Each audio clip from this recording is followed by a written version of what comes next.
మూవీలో మనకు సముద్రకని గారు వచ్చేసి హనుమంతుడి గురించి ఎలివేషన్ ఇస్తారనమాట.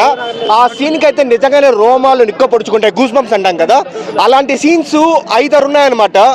మళ్ళీ ఇంటర్వెల్ ముందు ఈ ఫైట్ సీన్ కావచ్చు, లేకపోతే అండర్ వాటర్ సీక్వెన్స్ కావచ్చు, బ్రదర్ అండ్ సిస్టర్ సెంటిమెంట్ కావచ్చు, ఇలాంటి సీన్స్ వచ్చేసి నిజంగా చాలానే ఉన్నాయి. అండ్ మనకు గ్రాఫిక్స్ సీజీ వర్క్ అంతా నేను ఇప్పటికీ నమ్మలేకపోతున్నాను. బిలో 40 crores బడ్జెట్ లో ఈ విధంగా సీజీ చూపించడం కావచ్చు, ఈ విధంగా విఎఫ్ఎక్స్ అనేది నిజంగా బాగుంది.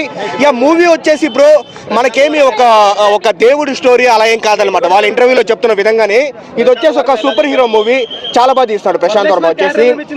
వరలక్ష్మి క్యారెక్టర్ కూడా బాగానే ఉందన్నమాట. మనకు వెన్నెల కిషోర్ని యూజ్ చేసుకున్నాడు కానీ అంత ప్రాపర్ గా అయితే యూటిలైజ్ చేసుకోలేదు. మూవీకి తేజ సజ్జా, వరలక్ష్మి శరత్ కుమార్, సముద్రకని గారు అండ్ హీరోయిన్ అనమాట. వీళ్ళ నలుగురు మెయిన్.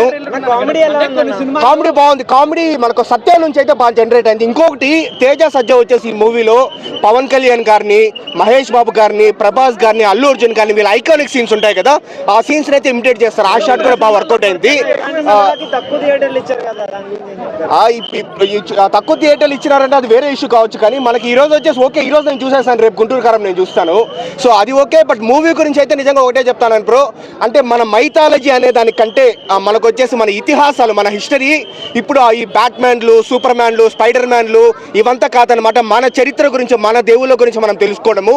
సో పిల్లలు వచ్చేసి అందరు పిలుచుకొని వచ్చి ఇలాంటి మూవీస్ చూపిస్తే మన చరిత్ర గురించి వాళ్ళు తెలుసుకుంటారు అండ్ మనోళ్ళ ఇన్స్పిరేషన్ గా తీసుకుంటారు అనమాట. చాలా బాగుంది.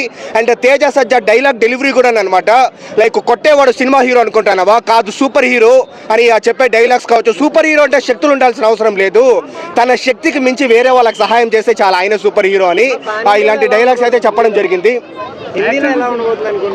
హిందీలో ఇప్పుడు చూడండి, కార్తికేయ 2 కంటే బెటర్ గా ఉందని నేను చెప్తాను అనమాట మూవీ వచ్చేసి. సో కాబట్టి కార్తికేయ 2కి అంత రిసెప్షన్ వచ్చింది అండ్ ఈ మూవీకి ఇంకా దానికంటే మంచి రిసెప్షన్ వచ్చింది. దానితో 22nd ఇవన్నీ ఉన్నాయి కదా, అయోధ్య రామ మందిరం కావచ్చు.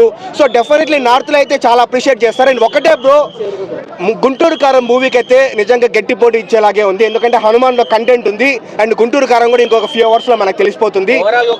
ఓవరాల్ గా పెట్టిండే టికెట్ కి పైసా వసూలు మాత్రమే కాదనమాట, ఎక్స్ట్రా సాటిస్ఫాక్షన్ దేవుని చూస్తామనే ఫీల్ వస్తుంది.